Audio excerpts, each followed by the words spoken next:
We are very excited to be able to offer ASL interpretation tonight. Thank you to our two interpreters, Tristan Hallowell and Sam Anderson. We also want to thank Maine Humanities Council because they are supporting this event series with a project grant, and we couldn't do it without their support. A quick note about the format of this event. Right now, you'll see 9 windows up on your screen. And once I finish this quick intro, you'll see 8. We are going to keep the view that way as opposed to in speaker view. So anybody who wants to see the ASL interpreters can. And just one other note, the conversation is going to last for around 40 or 45 minutes. And then at that time, we'll stop to take audience questions. If you have questions in the meantime, feel free to throw them into the chat box at any time, because that's where we'll be drawing from questions later on. So now is the fun part. I'm going to go ahead and introduce our 2 really awesome Maine Lit Fellows who are also our facilitators tonight. Samaa Abdurraqib lives in Portland with her cat, Stashel Hammett, resident charmer and most attractive feline in the world. She, Samaa, enjoys birding, hiking, and being outdoors and coaching leaders of color. She is an outdoor Afro leader in Portland, Maine, and has been connecting with Black people in the outdoors for over 3 years. Samaa also loves writing and has recently returned to poetry and creative nonfiction after a 15-year hiatus. She recently published her first chapbook, Each Day is Like an Anchor, and she is the Associate Director at Maine Humanities Council. And then Morgan Talty is our other Maine Lit Fellow. He's a citizen of the Penobscot Indian Nation where he grew up. He received his BA in Native American Studies from Dartmouth College and his MFA in Fiction from Stone Coast Low Residency Program. His story collection, Night of the Living Res, is forthcoming from Tin House Books in 2022. His work has appeared in the Georgia Review, Shenandoah, Tri-Quarterly, Narrative Magazine, and elsewhere. He is a writing consultant and a college instructor who teaches courses in both English and Native American Studies, and today is his birthday. So feel free to show him love in the chat box. And maybe he'll tell us what number birthday it is, but that doesn't really matter. Just kind of show him the love. Great. Oh, okay. Great. Finally, our 4 distinguished panelists, we are so grateful that they're joining us tonight. Valerie Boyd is a professor of journalism and narrative nonfiction and the Charlene Hunter Galt Distinguished Writer in Residence at the University of Georgia, where she founded and directs the low residency MFA program in narrative nonfiction. She is the author of the critically acclaimed Wrapped in Rainbows, The Life of Zora Neale Hurston, and has written articles, essays, and reviews for the Washington Post, the Los Angeles Times, Bon Appetit, Creative Nonfiction, the Oxford American, Essence, and Atlanta Magazine. Boyd has spent the past several years curating and editing a collection of personal journals of Pulitzer Prize-winning author Alice Walker, Gathering Blossoms Under Fire. The journals of Alice Walker will be published by Simon & Schuster in 2022. Awesome. Samara Cole Doyon is a second-generation Haitian American raised in Maine. She is a wife, mother, and teacher holding a BA in English and a certificate of teacher training completion from the University of Southern Maine. She has been a regular contributor at Black Girl in Maine Media, has been featured in the Deepwater Poetry column of the Portland Press Herald, and is the author of the debut children's book, Magnificent Homespun Brown, a Coretta Scott King honor book for its illustrations. She's also the author of a forthcoming children's book, Magic Like That, which will be out this fall.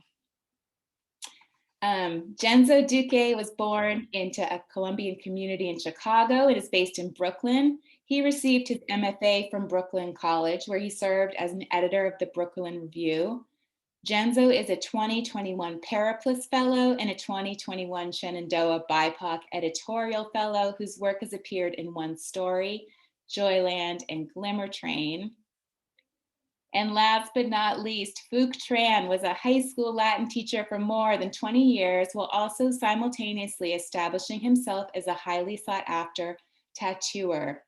His 2012 TED Talk, Grammar, Identity, and the Dark Side of the Subjunctive, was featured on NPR's TED Radio Hour. He also has been an occasional guest on Maine Public Radio, discussing grammar, the classics, and Strunk and White's legacy.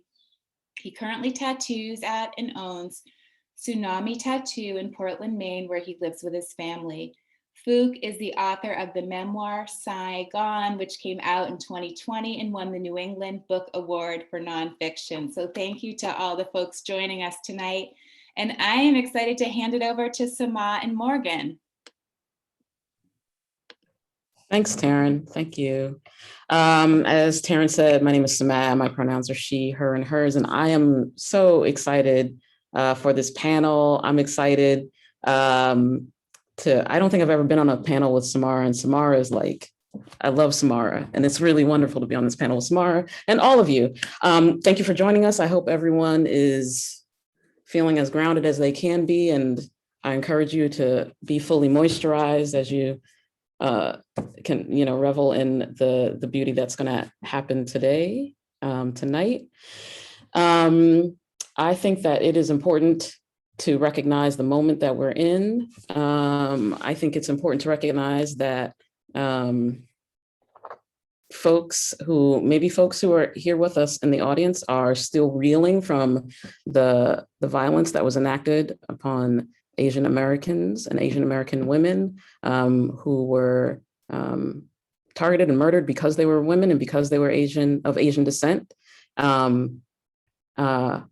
And that there are people here in Portland who are of Asian descent who have recently been targeted and probably, and of course, targeted in ways that we don't even know about. So I think it's important to recognize that moment and that some of us present here might be impacted more than others of us here. Thank you for taking some time out of your day with us today.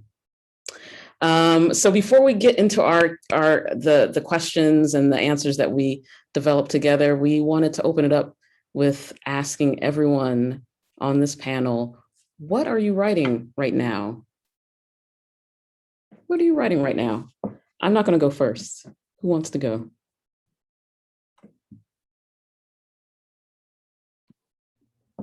I will go first because it's easy. I'm not writing much of anything at all. I don't know what y'all are doing. I'm trying, but I'm working on my my debut short story collection and my novel. But it's more like I talk a lot about it to people, and like I tweet about it, and that way people know that it's happening. But I am trying. That's what I'm working on. I am currently not writing so much as I am editing, and I am in the process right now of editing something that I'm really excited about. It's an anthology called Bigger Than Bravery. Black writers respond to the pandemic, the uprising, and the shutdown of 2020. And so it's really an anthology trying to capture this moment that we're still in. With the pandemic and all the terrible things that brought, but also the opportunity to slow down and to take a pause. The sort of racial reckoning that we are still in, and the kind of violence that we are experiencing and having to face head on these days. Just the kind of ways that we have gotten through this moment and are getting through this moment, and the ways we are seeking and finding not just survival, but some sense of joy and transcendence. So I have a range of writers who are participating in that anthology, from well-known writers like Kiese Layman to emerging writers like Samaa and others who are participating. So we want to really have a range of voices, poetry and essays primarily, looking at these questions and really just I feel like this is a moment that 40 years from now, 50 years from now, people will be looking back and saying, how did people get through it? How did they do that? Even 10 years from now. And I want this book to be that kind of record, especially from Black voices who are experiencing it in different ways than others. I initially started out with this idea of wanting it to be BIPOC writers, but my publisher really wanted, I mean, they just couldn't handle the number of pieces that I envisioned. I envisioned it being more than 75 pieces with writers of color from, you know, all perspectives. And they were just like, that's, you know, like, cool, you know, like if you want this out next year to have any kind of timeliness. So the idea is that it'll come out in spring 2022 on the second anniversary of the shutdown. They were just like, you have to narrow this down. So that's why we had to narrow it down and decided to focus on Black writers. But I expect that we will be doing events to promote the book where we'll invite other writers of color to join us in those conversations. So I'm excited about that project. So that's what I'm working on. Thank you, Valerie. I'm Samara. My pronouns are she, her, hers. I'm also very excited to be here tonight, and seeing Samaa is really extra special. And you're all very special. But I'm actually in the process of trying to lengthen a manuscript about my son. I have a son who is on the autism spectrum, and having him in my life has been the biggest blessing, and has stretched me and challenged me. And so, yeah, I sat down maybe a year, maybe 2 years ago, and just penned out this poem about him and the way he moves through the world. And it really moved me to tears. And I shared it with my agent, who said she loved it and was like, I just need you to make this a little bit longer. So I've been in the process of trying to do that. I keep like going back and trying it from a different perspective or adding things, but I just don't want to, I just want it to be as pure and as honest as it can be. So, so that's the ongoing project that I'm still working on. I'm always writing some type of poetry. Sometimes it's very bad poetry, but that's just part of the way I process everything that's going on. So those two things, that big project, and then, you know, little things here and there. Oh, I can't wait to read all the things that you all are working on. And Samara, I didn't know about that piece that you're working on. Like Jenzo, I am not writing. I haven't written anything poetic, not really, since January. I don't think. I've just been I think the last time we had this panel, I was like leaving a job and transitioning to a new job. And I think I said I was writing a bunch of lists. That's all I was doing, just to hand my work off.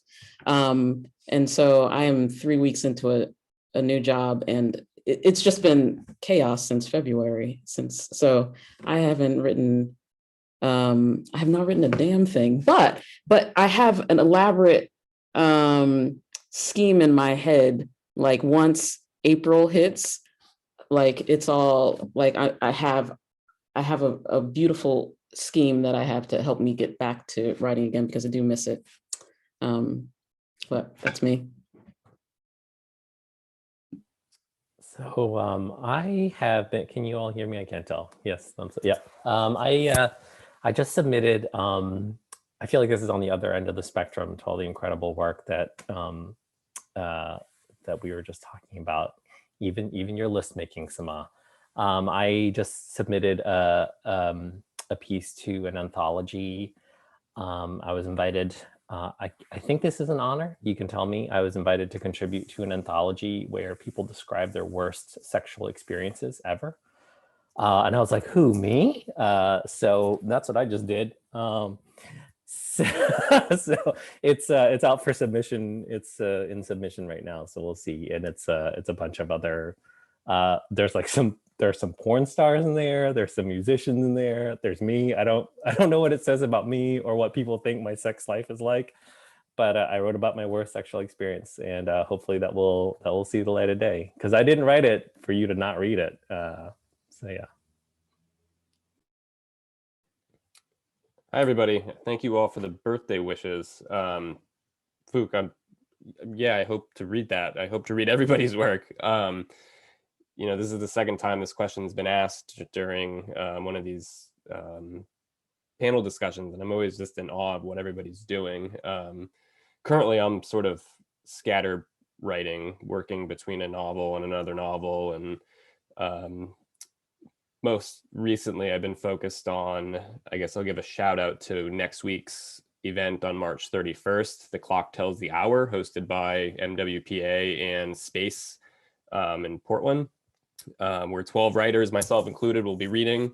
So I've been working on a piece that goes with some photographs for that. So has really been, I guess, taking up a lot of my time, because it feels like I have to get it perfect by Wednesday. So yeah, that's pretty much what I've been working on.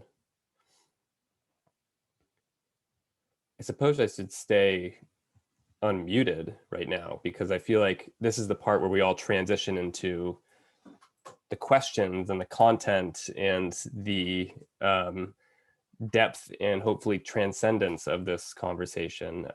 So I want to, echo everything Samaa had said in her welcome to everybody, and I welcome you all here. So the first question I want to ask, and anybody can answer this in however order, is, when you consider the revision and editing and publishing processes, what have you seen or experienced or noticed as BIPOC writers or writers of color?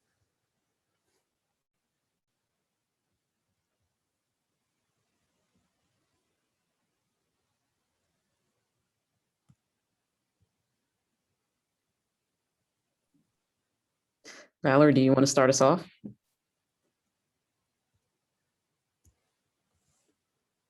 Sure.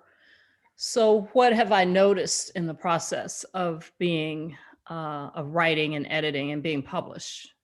Right? That's the question. Yeah. I feel that there are, I'm going to just kind of say something that'll help us dive right into some of the things that I know we want to get into.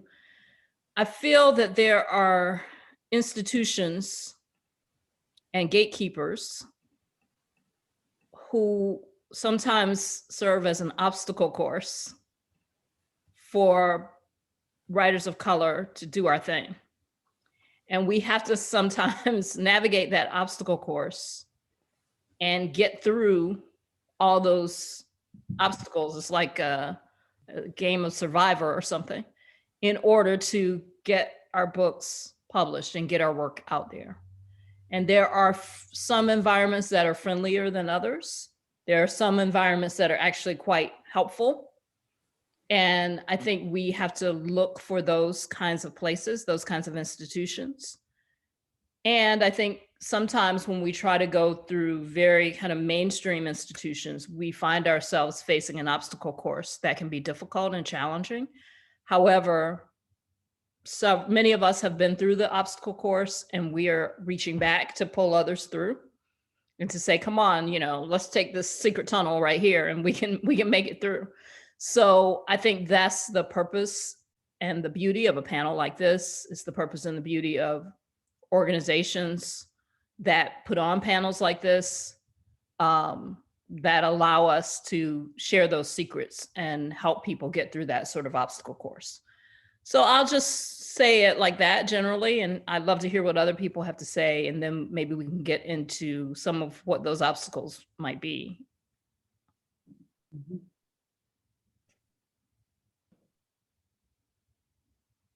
Phuc.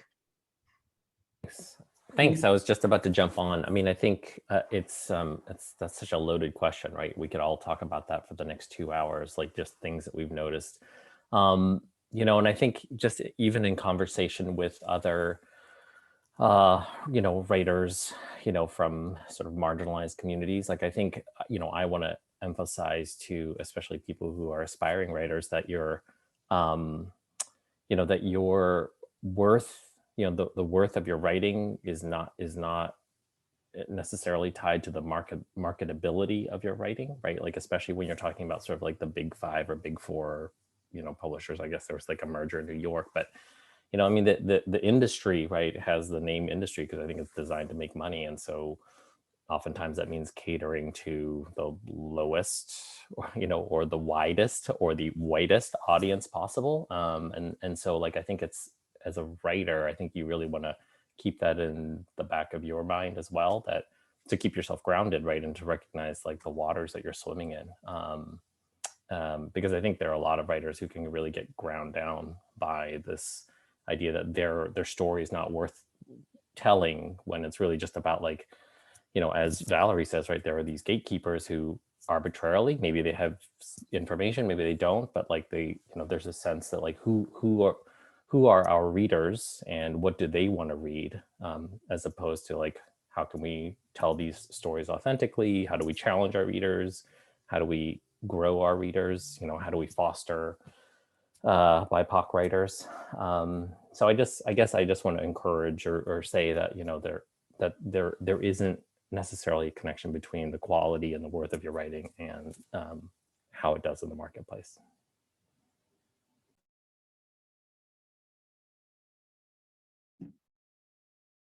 Samara, and then Jenzo, what have you seen and what have you experienced?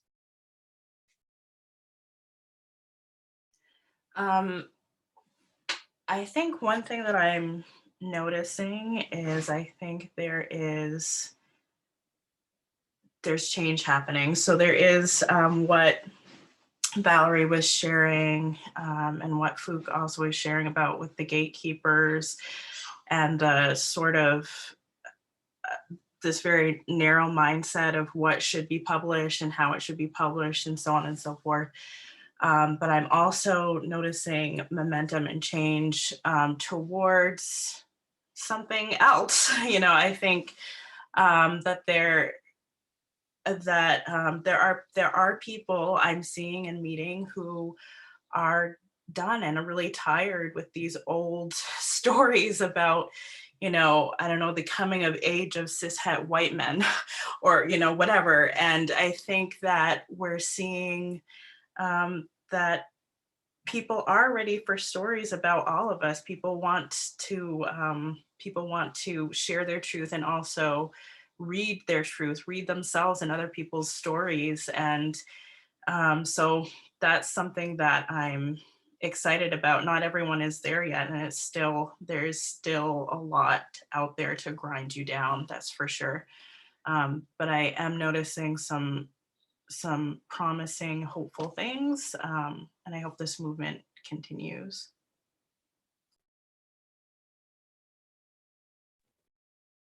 Thanks for that, Samara. Thanks everyone for chiming in. Yeah, I mean, when we were talking about this in like our pre-meeting,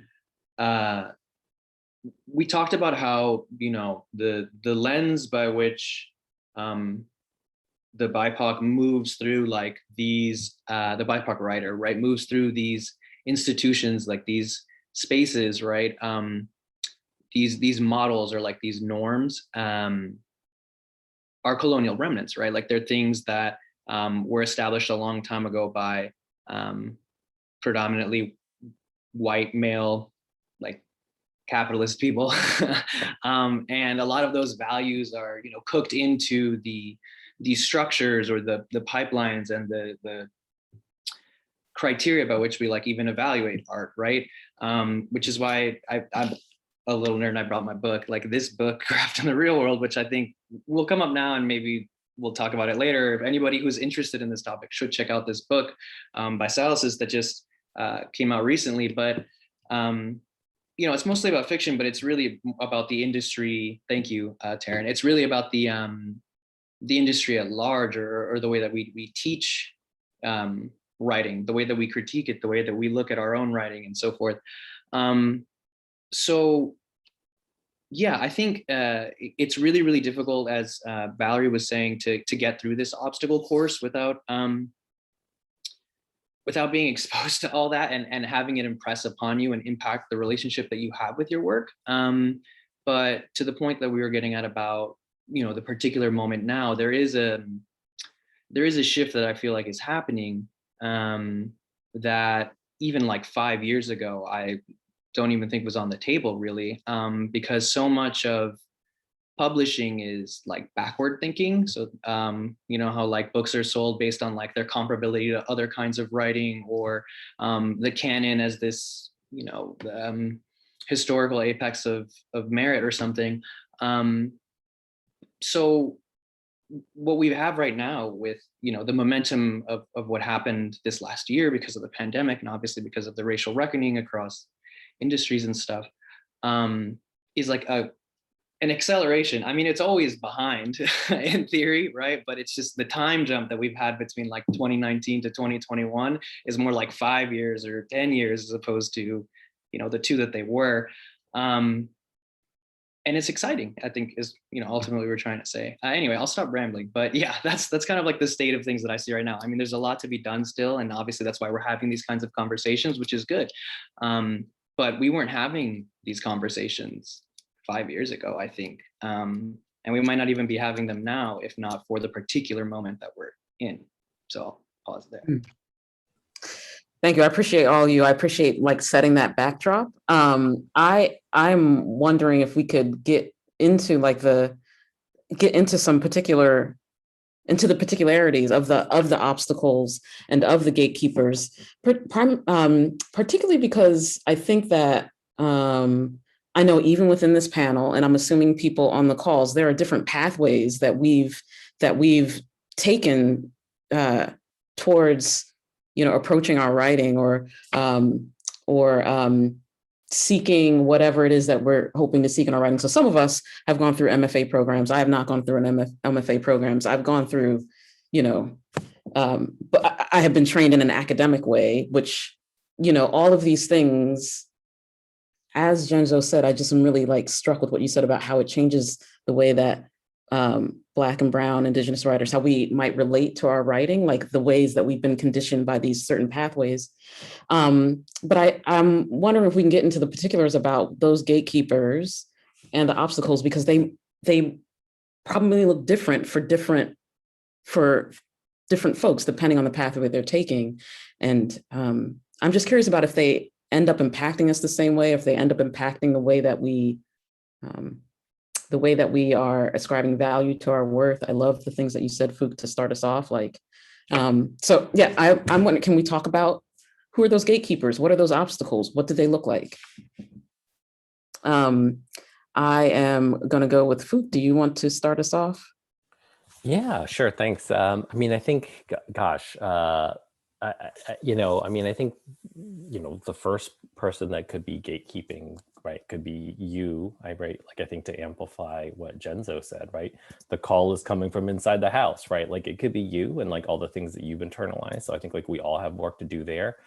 I have a great relationship with my agent, so I think like I really leaned on her judgment. And I think, when I first was in contact with her, like I really threw everything in the kitchen sink at her just to make, it was a little bit of like a vetting process. Like I just thought like, I'm just going to,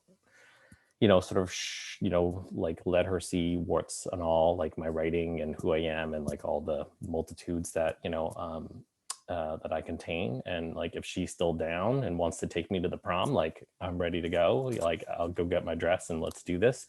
And then, I think also like having like super frank conversations with your editor. So I think those, for me, like those were the main choke points that were places at which I was concerned about there being choke points. But really it starts with you and yourself and like the sort of integrity and the authenticity that you're bringing to the process. And I think like if you can untangle that with all the other things, and as a sidebar, like not to open a can of worms, but I think like, like we can click on this link later if we want to and go down the rabbit hole. But like, I think the writing, like the writing process, the way that a person engages in that is not necessarily the same as the publishing process. So I think some those two things can overlap, but the publishing world is it's sort of like being a musician, right? It's like, oh, I love to play music, and now I want to like put out a CD or put out I'm dating myself here. I want to like put out a record or like go on tour and play Coachella.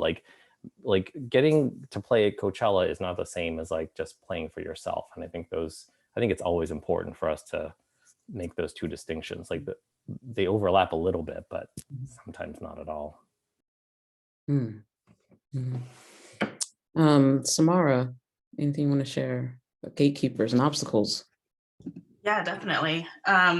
So, I'll share a conversation that I often share with people that I had when I was first trying to get feedback for my manuscript, which became the book that's out in the world right now.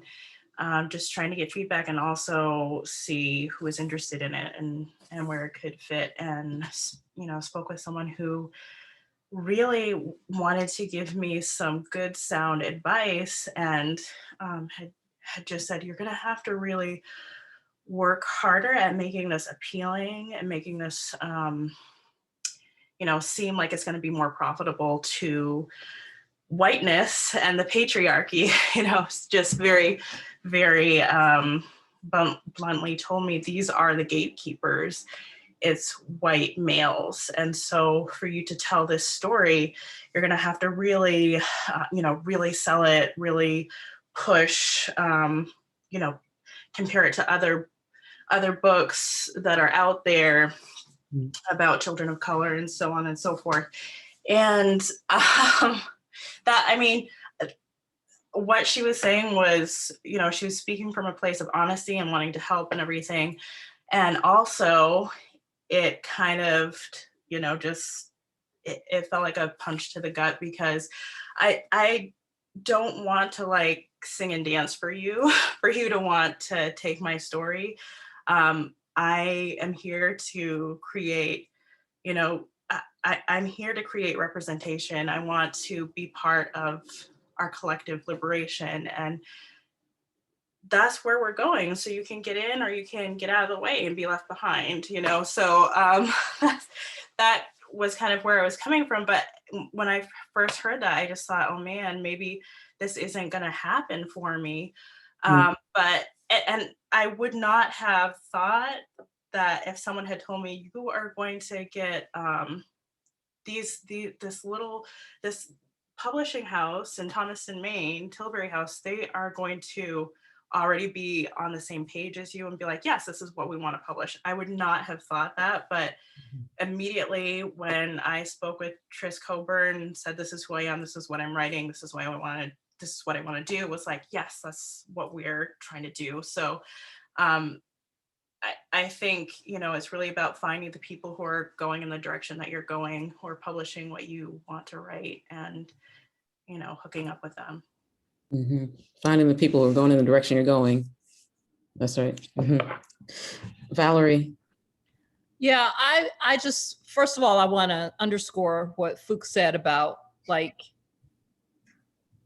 just because people don't get your work doesn't mean it's not valuable. It doesn't mean it's not good.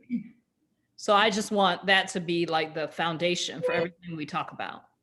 And I also want to underscore what Jenzo said about like, and Samara made this point too, that we are in a moment where there's some change and there are people who are going in the direction you're going in. You just have to sort of find them.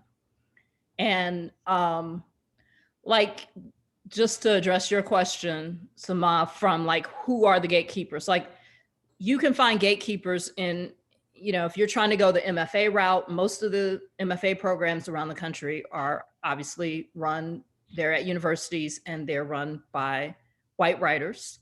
And some of those white writers are more woke than others and more open to other kinds of perspectives. Most of the students at those MFA programs are white. There's a really seminal kind of article that Junot Diaz wrote called MFA So White. And if you Google that, you'll find it. And it talks about the unbearable whiteness of MFA programs and how that has silenced or marginalized the voices of writers of color for, decades. But we are in a moment when things are changing. I mean, I direct an MFA program at University of Georgia. Jabari Yassim directs the MFA program at Emerson in Boston. There are other examples of diverse MFA programs that you can look into. Antioch's MFA program in LA is also quite diverse. So, you have to look for your people. You have to put in a little extra effort to find the kinds of people and places who are going to be not gatekeepers, but gate openers, gate crashers, who are going to be welcoming you in. And those places do exist. In publishing, I think Samara's example is beautiful. Like, okay, maybe if you were trying to go to the big, Simon & Schuster's and Random Houses of the world, maybe there's an editor of color there who would get your work and you could find that editor and great.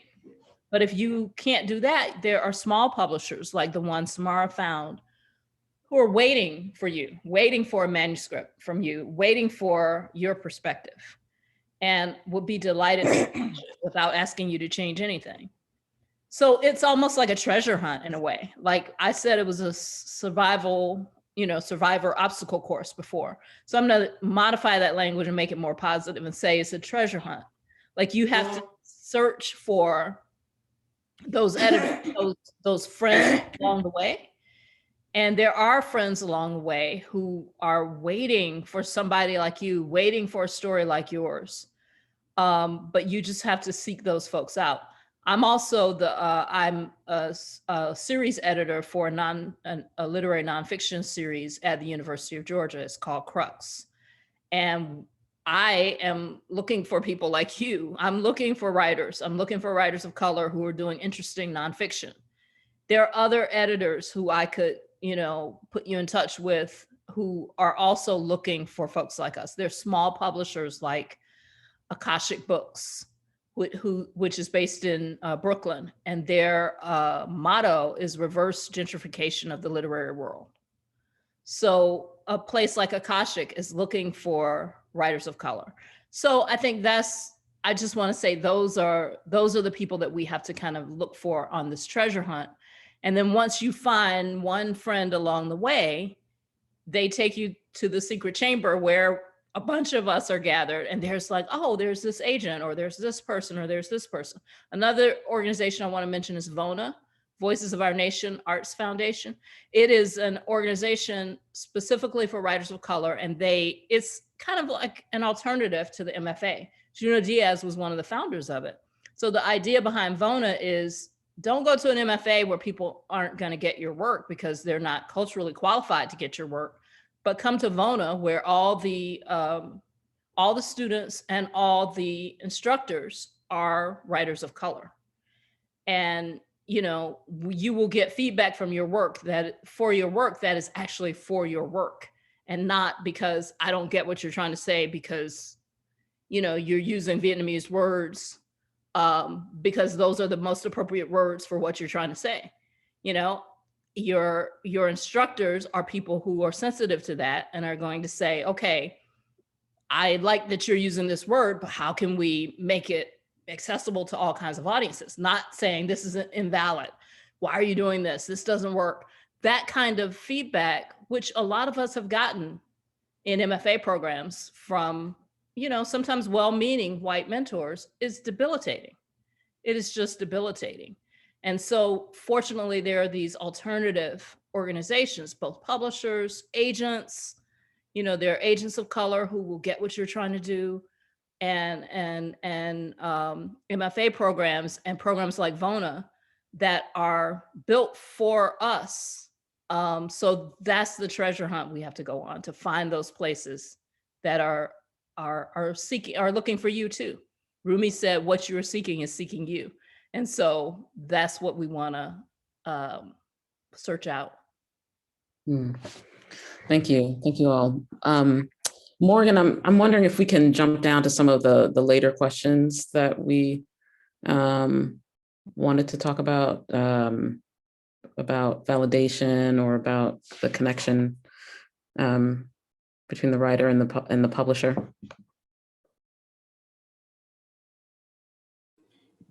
Yeah, I think, are you talking about how BIPOC writers can navigate and sort of navigate this industry?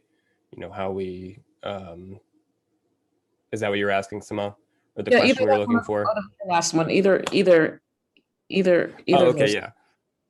Yeah, I think, well, one thing I wanted to comment on first before asking that question is, like, I think, you know, we think about writing as a very personal thing, and we're creating, you know, our stories or telling our stories. And then, you know, we go along this journey of, you know, refining it, and we're working with people who get it or who don't get it, and that's shaping it, and we get it published.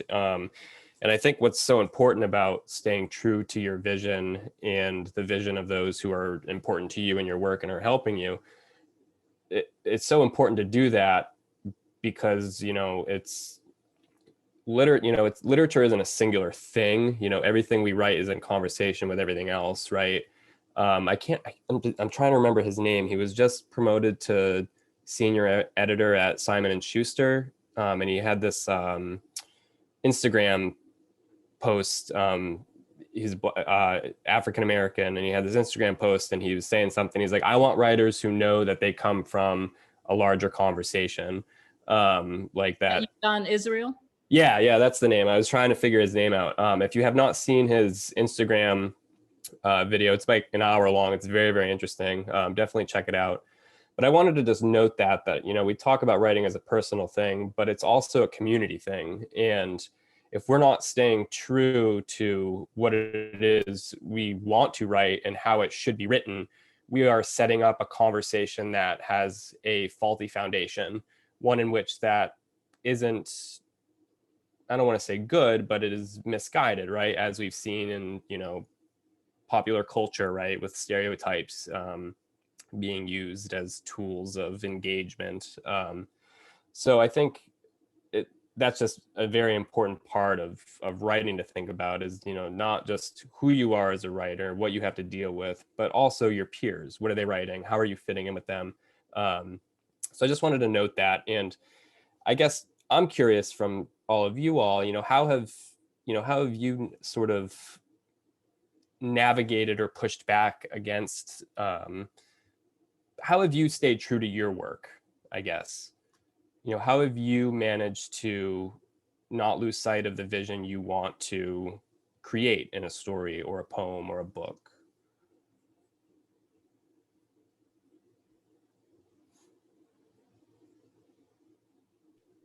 I'll go. I think a lot of it is that community. I mean, it takes the whole thing takes a lot of resilience in general, right? Because it's a slow going industry. You send things out, and like maybe you'll hear in a year or something. But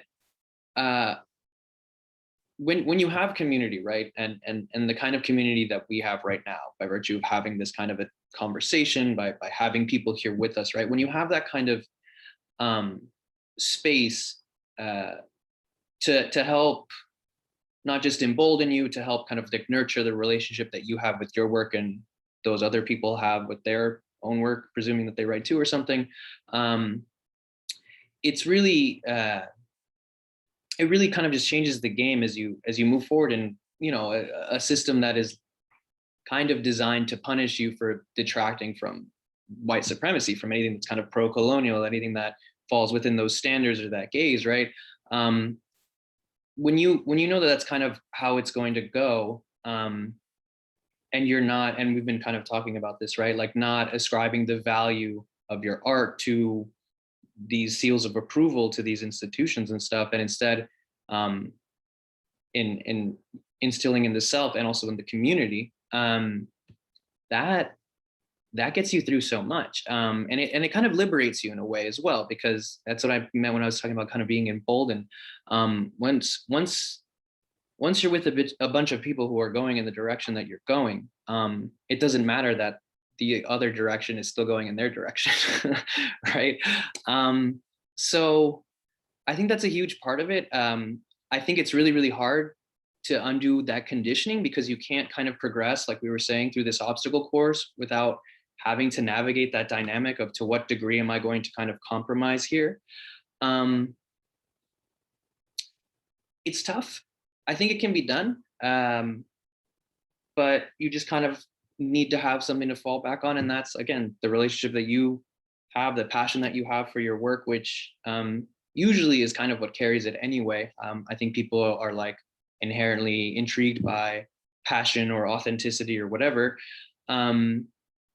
There's that, and then there's the community. But what can be so difficult, I think, when you have to navigate these pipelines that are predominantly white, that aren't designed for marginalized writers, is if you don't have that community, then you're already you're going to get so much negative feedback for trying to stay true to your vision, that you might succumb to that fatigue, which is totally fair, not to knock anything, but I've just seen it. You know, I did get an MFA, and I've seen people who haven't had an MFA succumb to that, BIPOC writers who are very talented, because they don't have that community, right? And you're in a predominantly white space. So there's just like not a whole lot of recourse. Anyway, it's twofold too, because there's the community, like internally, what we can do together to uplift each other. And then there's also like the structural change that a community can push for too, and how a community can push the direction towards the direction the community is going, and so forth. But anyway, I'll pause there. Yeah, thank you for that, Jenzo. Samara, Phuc, Valerie, anybody?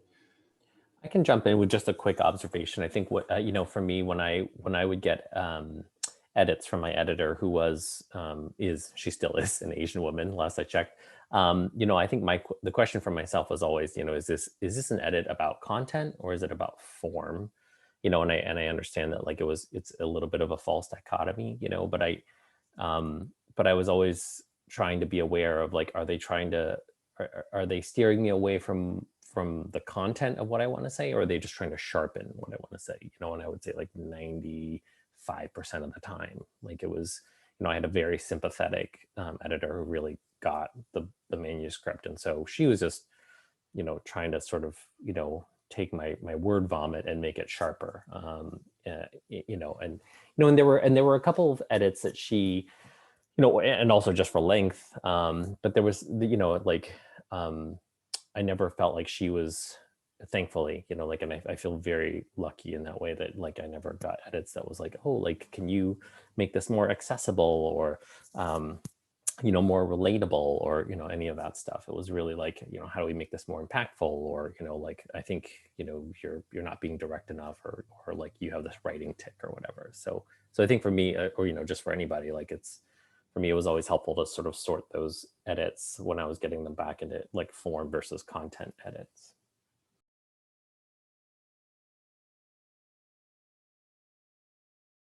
Yeah, I'll just add really quickly that I think that was a really succinct way of putting it, Phuc. Yeah, I feel like if you spend enough time getting feedback, and I've not been through an MFA program. When I finished my bachelor's degree, that was, I don't know, about 15 years ago. And it's been a while, but when I was an undergrad at the University of Southern Maine, and I was the only person of color in my writing classes, you know, I got a lot of feedback that was from peers mostly, that was not really, it didn't feel constructive. And I think if you spend enough time sort of honing, if you're going to keep doing that and not get worn down, if you're going to keep trying and writing and not just sort of give up and shut down, you learn to sort of balance and sift things a little bit for yourself. And when I first, you know, received critique from an editor at Lee and Low for my second book that will be coming out, I just started crying, because it was I felt like someone for the first time was reading my work, understood my work, and also had a sense of how we could reshape, not reshape it, but sort of trim it down and make it a little bit make it stronger. And I felt like this person, yes, they're not trying to cut me. They're not trying to take me out of my work. They're trying to refine this work and make it the best that it can be. And I think you sort of get a sense of that as you're going through the process of getting feedback. You will know when you get that feedback. That's what you need.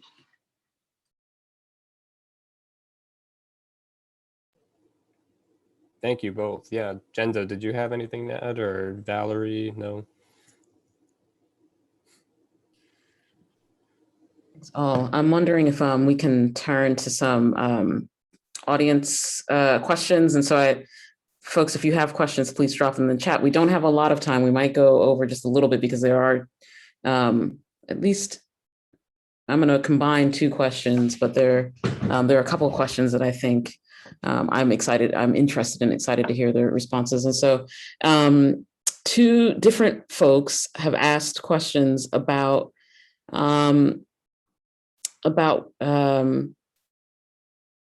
getting their stories published or working with editors as BIPOC writers and making sure that they're not being that their stories aren't being exploited in some way.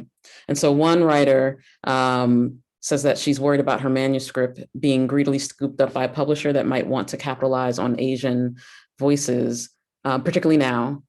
And she knows that, or they know that any offer to be published should be celebrated. But their question is, are there certain presses that are known to take care of BIPOC stories more than others? Are there any that are infamously insensitive or tend to exploit? So that's one person. The other person is a queer Muslim refugee from a country destabilized by the West. And they find it hard to make art and write openly about their experiences. And they often edit out intra-community struggle in order to sugarcoat their story. And so their questions in a similar vein, or what sort of processes do you all specifically use and why? What questions do you ask yourself? What friends do you consult, or other methodologies and resources to make sure you're serving your audience as well and not serving up trauma porn or respectability porn? If anyone wants to take either of those questions, any of those questions, or either of those.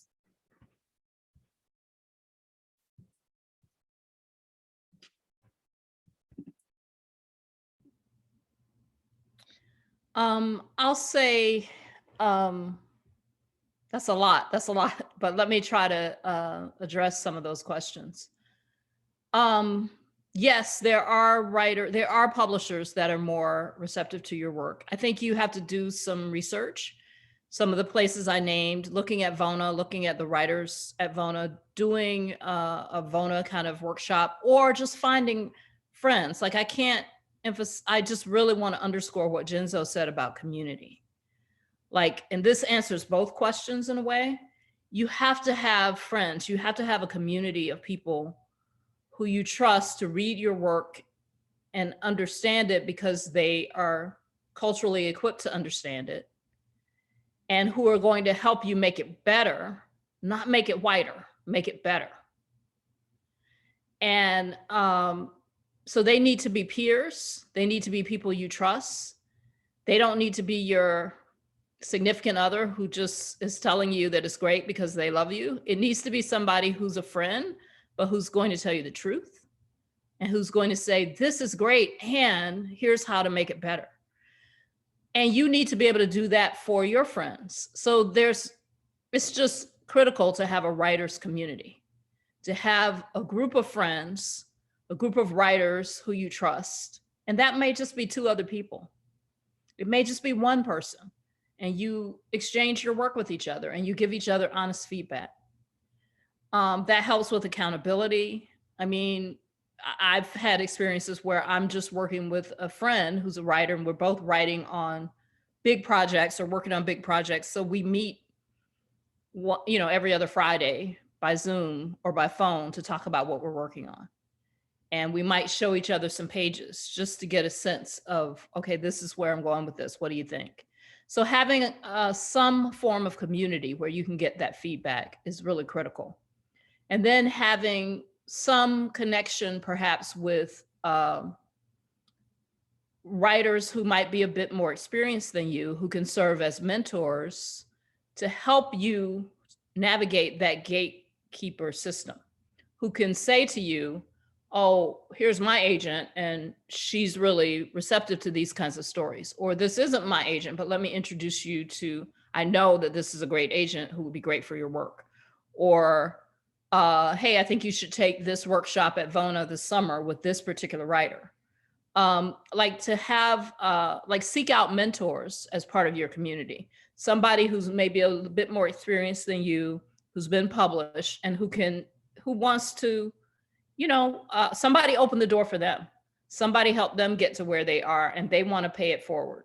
So find someone like that who you can ask questions of, who serves as a mentor to you. And it doesn't have to be a close friend, but it may be somebody that you call, you know, once a month and just check in and say, hey, I have some questions about this.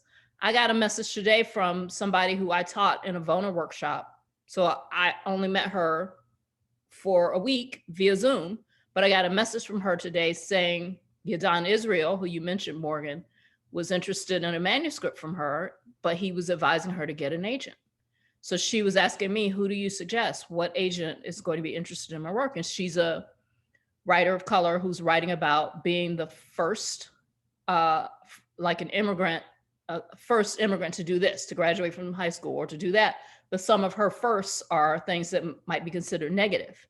And so she's turning that whole idea of the model minority on its head. It's a great manuscript, great idea for a manuscript. But I sent her back a list of agents of color for her to investigate. I can't tell her who to choose, but I said, look at their websites, look into them. And then if you want to talk about them, call me and we'll talk them through. So people are willing to help you because somebody helped them. So seek out those mentors and seek out those peers who can really help you have a community, a supportive community. That's key. Thank you, Valerie. Thank you for tackling all those questions. That was really comprehensive and like so much like resonated so deeply. Is there anything anyone else wanted to add to what Valerie had to say? I'll add one brief thing. Also, a very good way of sort of engaging or figuring out where your work might fit is, you know, look at the books you really love and, you know, look at the acknowledgement sections, right? Look at who the author is thanking, look at who their agent is, who their editor was. You know, as Valerie said, you know, nobody can choose an agent for you.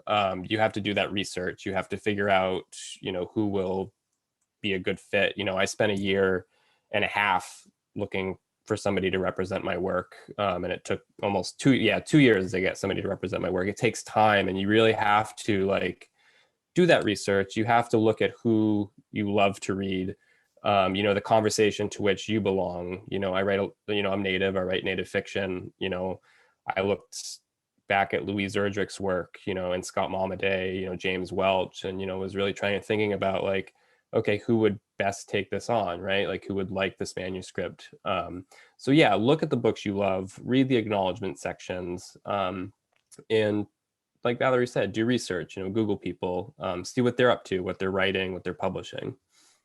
And when you do that research, that's a great point, Morgan, when you look at the acknowledgements, because authors always thank their agents, then go to that agent's website and see who their clients are, see what authors they represent. And it's going to be like Jenzo, and you're going to be like, I think I met him at that panel, and maybe Samaa can give me his number or let me his email. And then I can, like, you know, the world of writers of color is small enough, 6 degrees of separation. So you know somebody who knows somebody who can get you to one of those authors. And you can call that author and say, do you love your agent? Do you think they'd be interested in my work?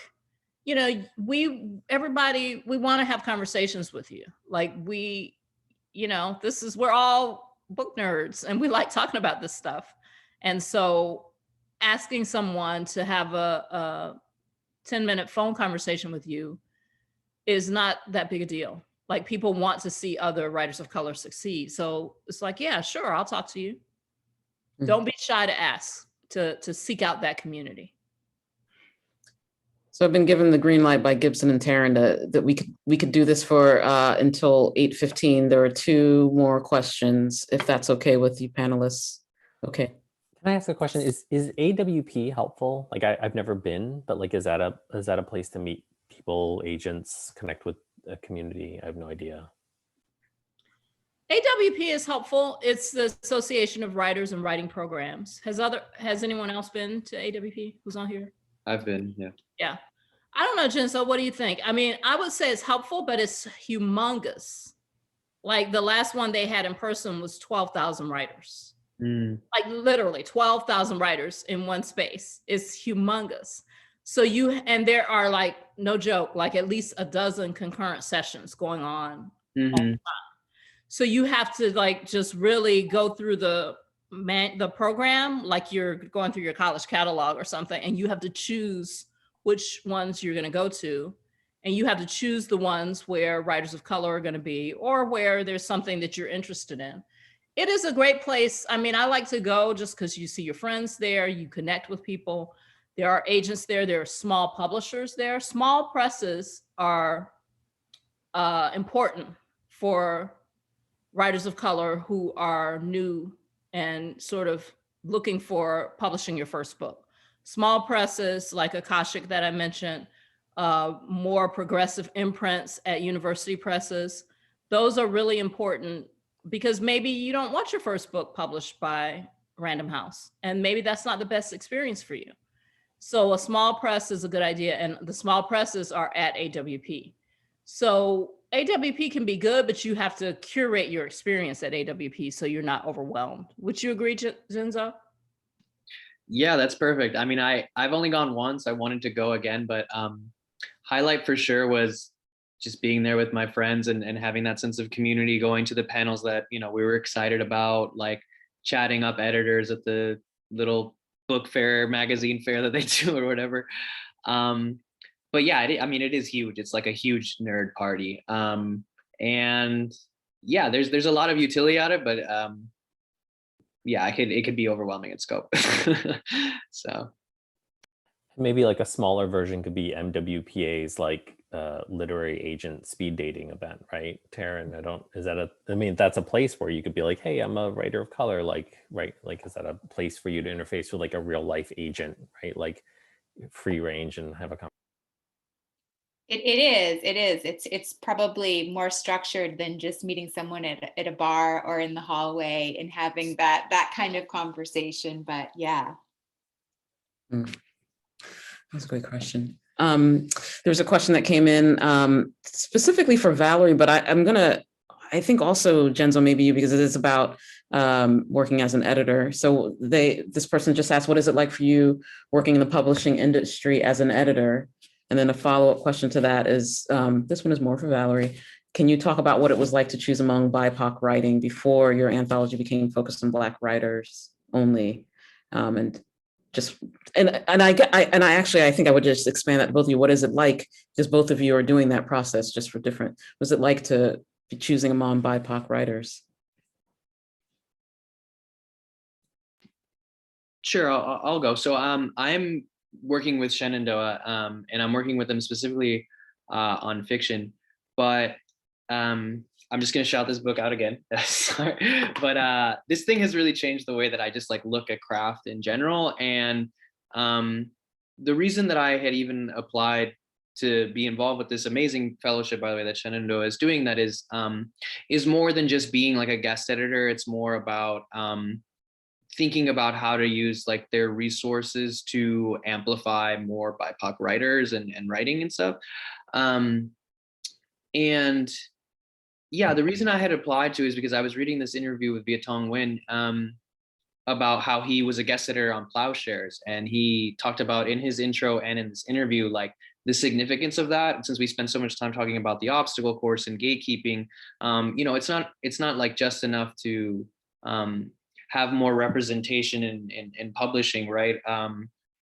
Especially because it's not always the case that like just because the content is from the perspective of marginalized people doesn't mean that they're necessarily marginalized writers, right? And kind of like vice versa, but I won't get into the weeds about that too much.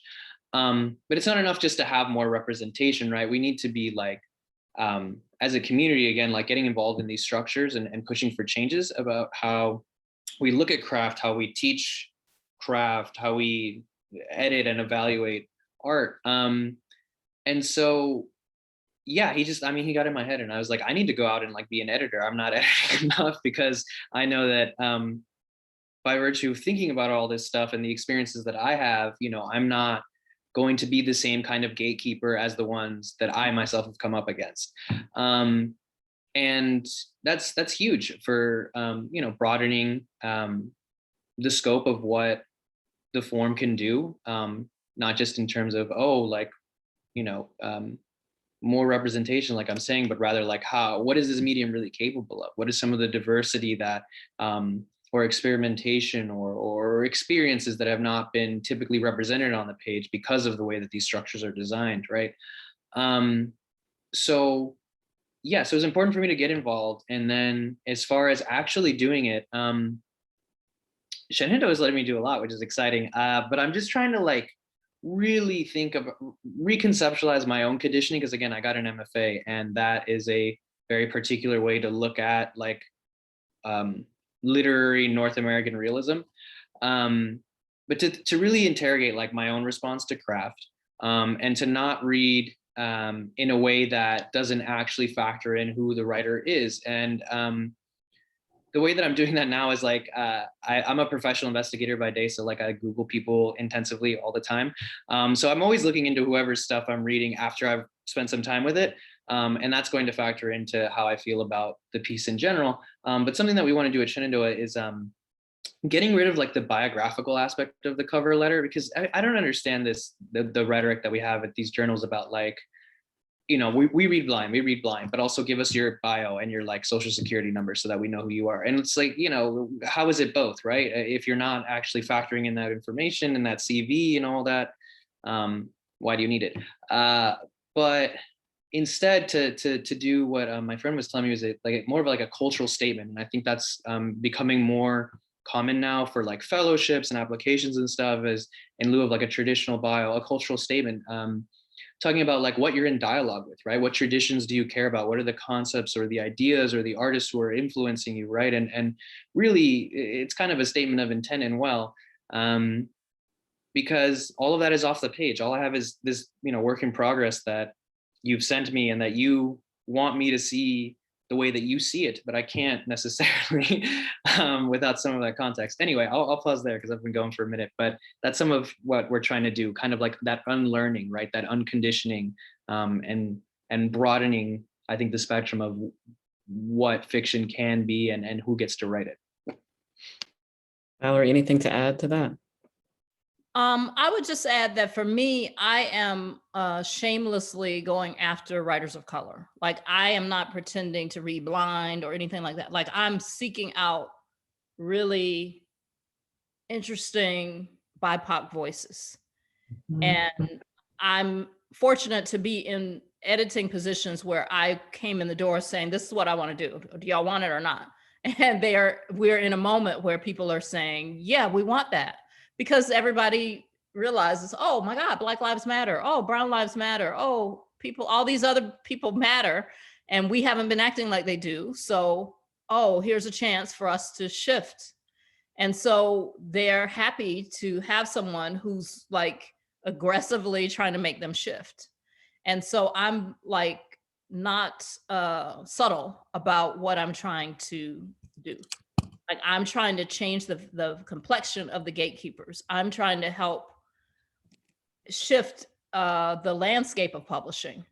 That's why I started an MFA program. And now I have former students who are, you know, editors at small presses. I want to call out Lookout Books at University of North Carolina in Wilmington. That's another very progressive publisher. One of my former students, an African-American woman, is now the editor of that at Lookout Books. So I am really trying to help us shift the landscape. And I'm not shy about saying that. And anybody, any organization that lets me work with them, they know that that's what I'm up to. And if they aren't into it, then, you know, I'm not the one for them. Thank you. Let's wrap up with a really quick question. Someone has asked some very pointed, very specific questions, and I'm just going to ask two of them. They would like to know, how much does it cost to publish a book? I think maybe a memoir, but just how much does it cost to publish a book? And do you make any money selling books, selling your books? I thought that'd be a nice way to to wrap up. Anybody, how much does it cost to publish a book? Well, so that depends on, so that's a complicated question because there's self-publishing where you publish the book yourself and you pay for it yourself. But the kind of publishing we've been talking about most of this evening is publishing where you go to a publisher and they put up the money. So it shouldn't cost you anything out of pocket. In fact, they should be paying you. The whole thing, you've heard us talk about agents and all that. So an agent is your representative in the publishing industry with the big publishers. With a small press, you may not need an agent. You can go to them directly. But your agent is your representative with the big publishers because they know that landscape and they can navigate it for you.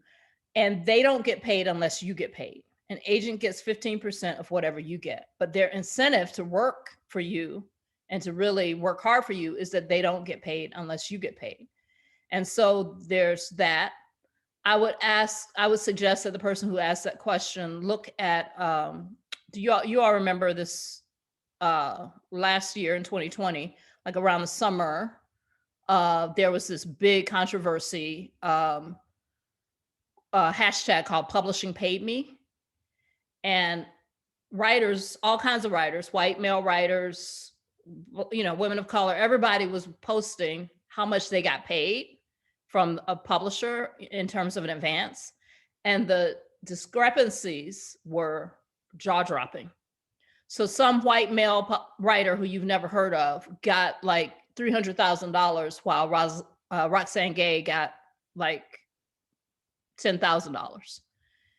And you're just like, oh my God, like how could this happen? So everybody just put their numbers out there. And that led to kind of a reckoning in publishing about the, the pay gap between people of color, pay gap between men and women, so that will give you a sense of some of the economics of publishing. So I just want to, point that person in that direction. Thank you. Please, everyone who is here, please drop your appreciations for our amazing panelists in the chat so that they can see all the gratitudes. Phuc, I need to say this because me and Samara, our friend Michelle, is on this call right now. And she, at the very beginning, said that she also teaches Latin. She teaches Latin, and she is a transplant agent from Central Pennsylvania. I'm just reading what she says, Camp Hill. And she transplanted to here at the same time you live there. You both live there, and she teaches Latin. And I don't think you know her. I will make that connect. I will do what Valerie said. I will make that connection because in my heart, I want you two to know each other anyway. So all right, make it happen. Thanks. Thank you for the gratitudes in the chat. I appreciate all of you for being here. I'm sorry that we didn't get to all the questions. Kevin, Samara dropped an answer to your question. Thank you, Samara. Or maybe it was Brian. I think it was Brian, Kevin, sorry. So thank you for responding to this question. So this is our second one in the series, our second panel in the series. I believe, Morgan, we have three more? We have three more throughout the year, and we haven't set those dates yet. But please keep your eye on MWPA's, all their social media and their website. We will announce those panels once we have the rest of the speakers, but this is, we've decided to call this series Beyond the Page, and we are just going to continue talking with BIPOC writers and publishers and editors about their experiences. So thank you all for being here. Have a good night. Thank you, everyone.